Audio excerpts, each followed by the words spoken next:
For those of you who don't know me, my name is Lizzie. I'm part of the clergy team here at St. Luke's, and it's my joy to talk to you about this passage this morning. What an epic passage. Last week, we started talking about this, and we had a little show of hands, so I'd like to do the same thing. Who here has seen The King of Egypt? That film? Yeah? Prince of Egypt. Prince of Egypt. The King of Egypt is a totally different film. You've seen The Prince of Egypt? Great. You can picture that scene as it's been playing out. My question, though, as a start is this. Are you a panicker? When crisis hits, do you panic? I'd like to think of myself as fairly level-headed in most situations, but there is one situation that is very likely to throw me into a total tiz. It is when I lose my keys. Problem is, I am exceptional at losing keys. I think if, I was a brownie, it would be one of the badges I would have got. Key loser. I'm very, very good at it. Some of you would have been witness to this at a kids' party back in September when I lost the only remaining set of our car keys that I had because I'd already lost the other set of car keys. And we were out in Muswell Hill and my car was there and my children were there and we needed to get home and it was dinner time. I forced the entirety of the party to look for these said car keys for 30 minutes. Didn't find them. Had to get a lift home with a friend, thanks Cy Court. I was in such a panic, hadn't properly looked in the change bag. Oh no. Gave the bag to my husband. Within 2 minutes, he had found set of car keys. There was me. My car was now in Muswell Hill with my only set of car keys stuck back in Kentish town. When I lose something, the panic rises. Also, the volume rises. I was very restrained in that party. But if you see me at home, the swear words start to come out. I don't swear very often, but when I lose something, that's when they start to come. The huffing and the puffing. I wonder, what about you? What sends you into a panic? What causes fear to arise? There's a lot in our world at the moment, isn't there, that can leave us feeling somewhat panicked. I mean, actual things, not losing a set of car keys. The news headlines, global warming, nuclear threat, a huge destructive earthquake, war in Europe. Might be things in your own lives, things that send that panic rising. Maybe it's looking at your bank balance, or medical results that have come through, or unemployment that you're facing, or mental health or relationship challenges. Things which cause the panic inside to rise. What if, though, there was a way in those crisis moments? What if there was a way in those crisis moments, in those moments of turmoil or uncertainty or destruction, to remain a non-anxious presence?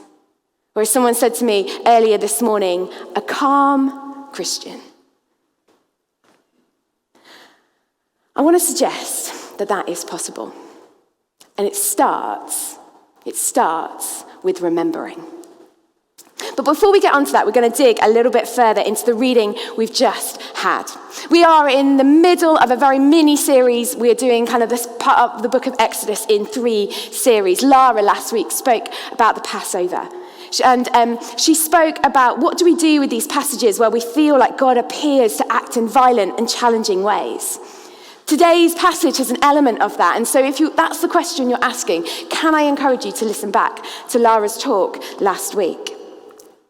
Our reading today happens just after the Passover.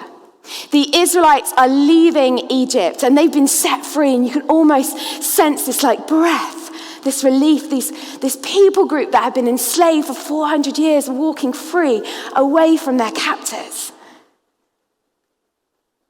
But the story of deliverance is not done. Pharaoh changes his mind, and he sets his brightest and his best. We are told repeatedly in that passage, 600 of his best chariots come chasing after the Israelites. And given the biblical description of Pharaoh up until this point, this should not surprise us. Pharaoh is never named. He's the unnamed king of Egypt and is presented to us as basically the most evil character in the Bible up until this point. He is the one who is working against God's design and God's creation. When we first meet him and we see him making a command to kill every Hebrew boy that is born. A direct command against Genesis 1 where God says, "Be fruitful and fill the earth." Pharaoh is an anti-creation force. He is the human embodiment of forces working against God. And God's not done though. His victory over Pharaoh is not yet complete, and nor over the Egyptian gods. And so God hardens Pharaoh's heart once again. That's quite a challenging passage to read, isn't it? God hardens Pharaoh's heart. But the thing is, in Exodus narrative, when you first read about hardening of heart, it's Pharaoh hardens his own heart. That's where it starts. God only starts being the actor of the one who hardens the heart after Pharaoh has hardened his own heart. And God isn't changing the inclination of Pharaoh's heart. He is simply allowing Pharaoh to work further down the road that he has already started upon.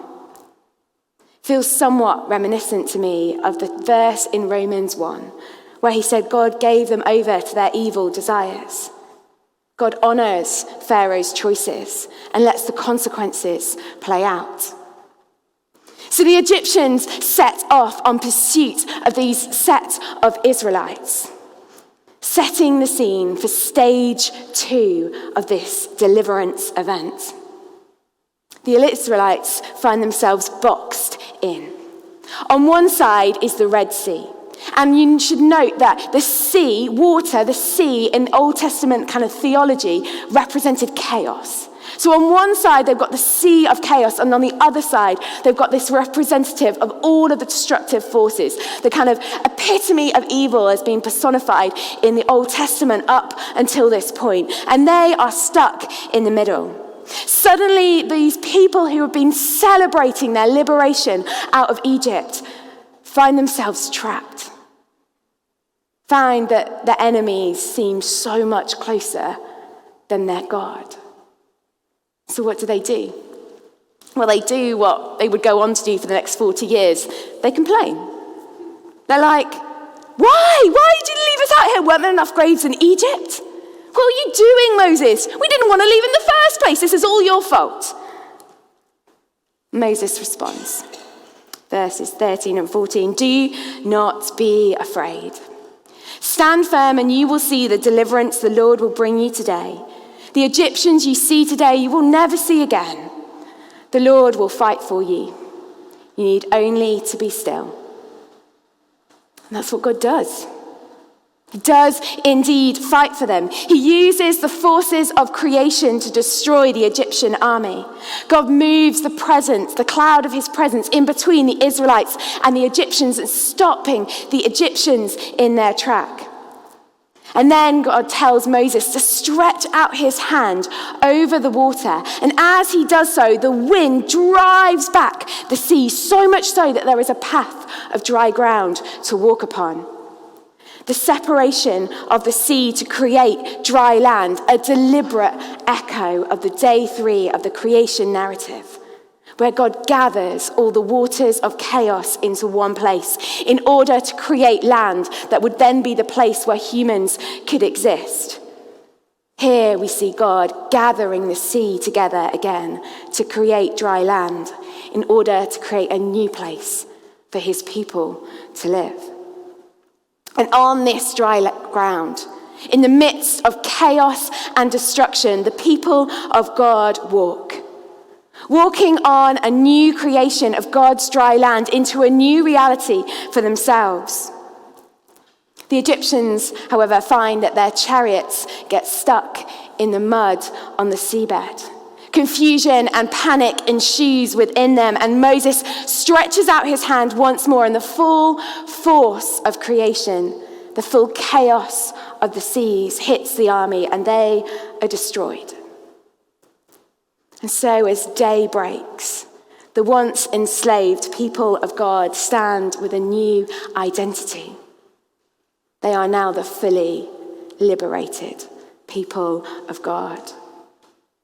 Through the chaos of the night, as dawn breaks, there is a new creation.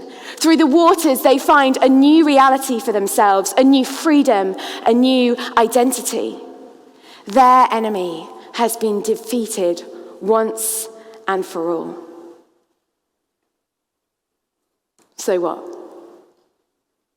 What does this epic story have to say to us? This story that is cherished and retold amongst the Israelites, that would become a defining event in their history, referenced multiple times throughout the Old Testament.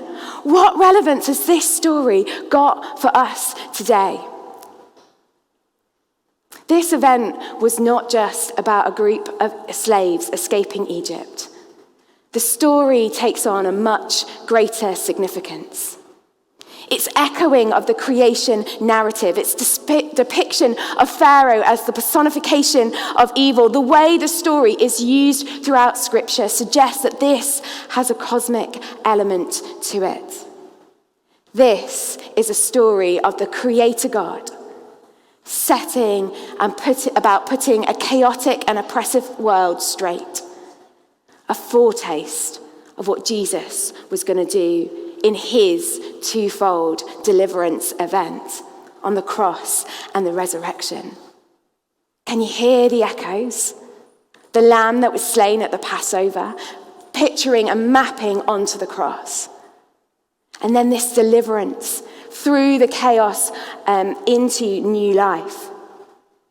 A way created to pass from the dominion ruled by evil and death into a new life, a new identity. This story is a forerunner for us of the resurrection.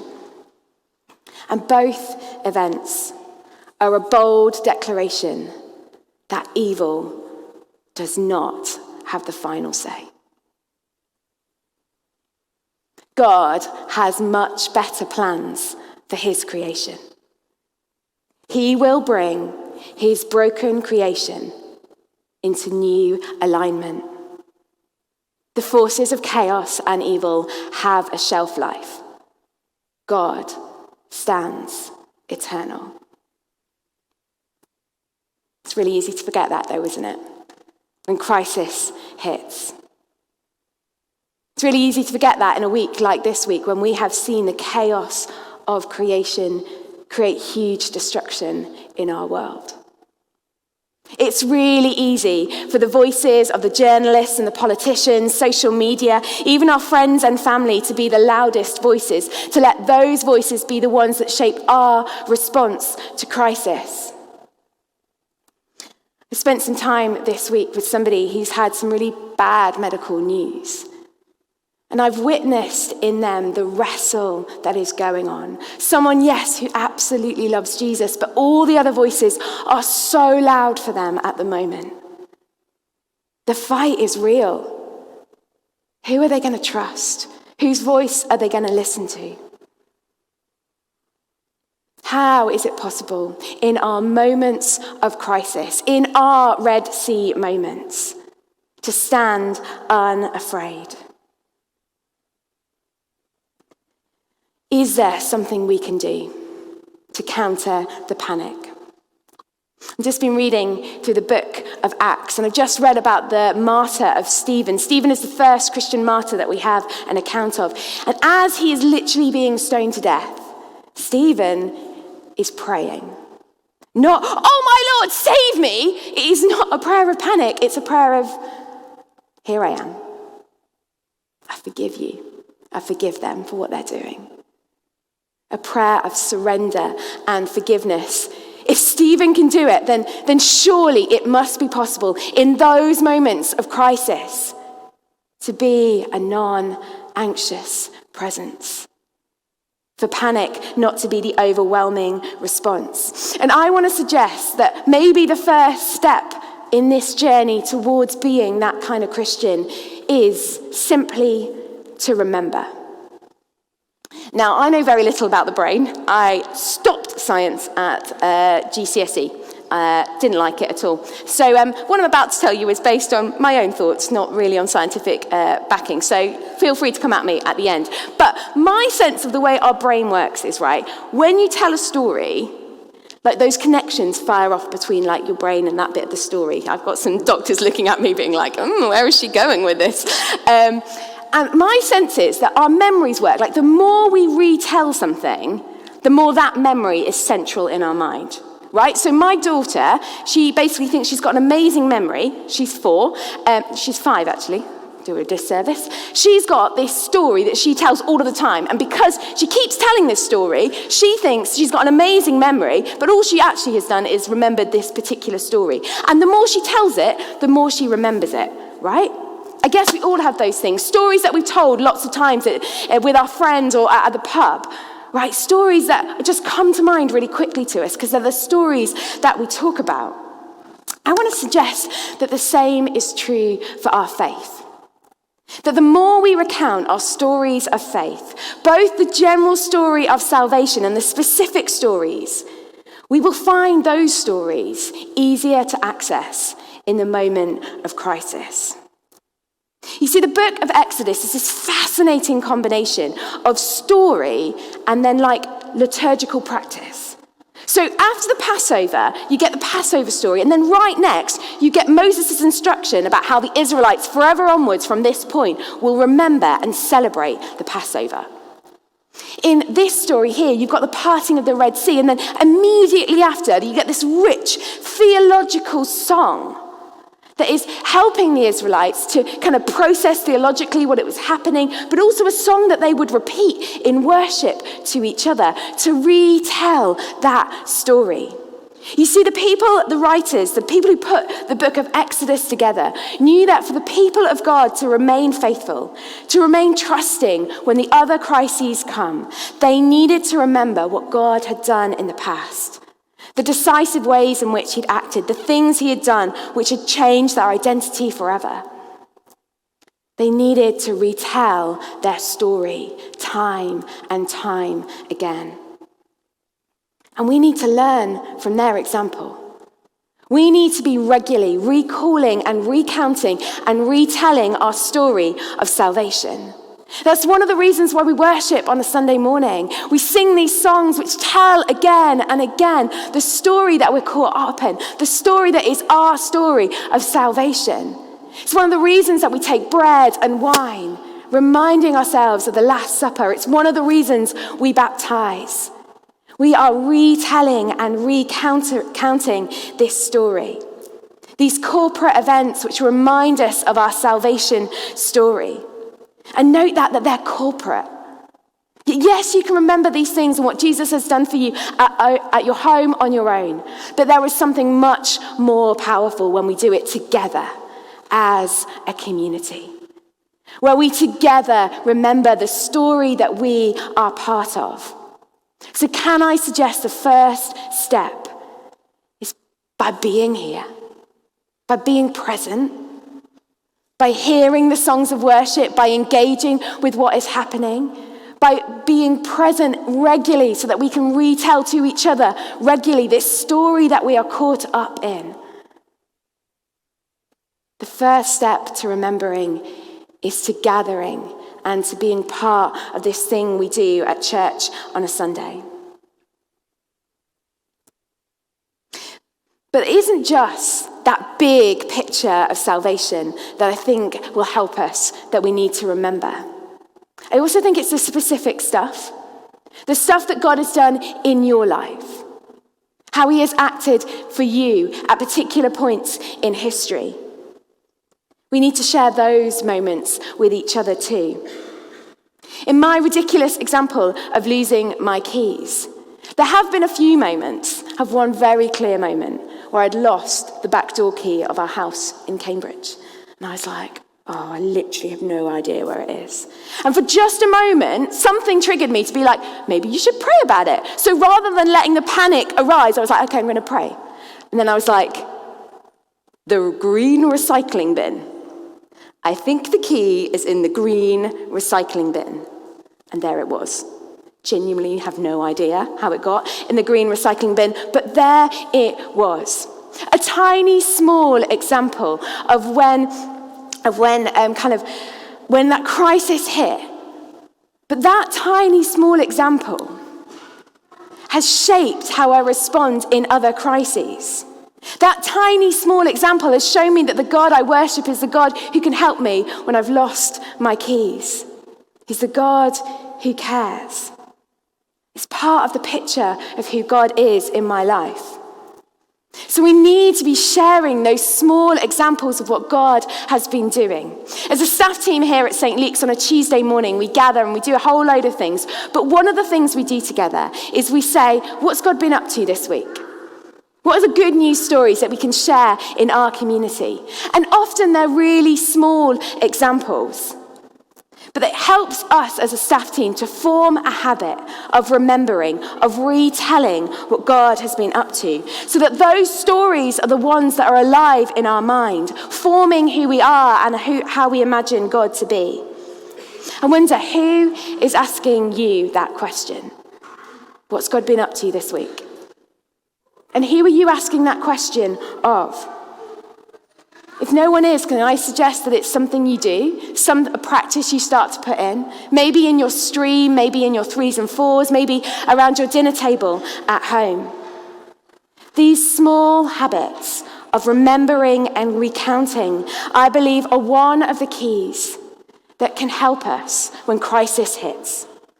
So that we find it easier to resist the panic because the story of who God is a louder voice in our head.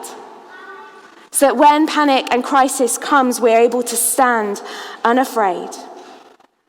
And could you imagine what difference that would make in your life? What difference that would make in your workplace? If when crisis hit, you weren't just another voice in the panic, but you were able to be a non-anxious presence. Could you imagine what difference that would make in your family or in your friendships? I want to offer you the tool, the habit of being in a daily habit of remembering, recounting, retelling what God has done in your life, both the general and the specific, is maybe the key to being something that might unlock that for you, so that when crisis hits, you're able to stand unafraid.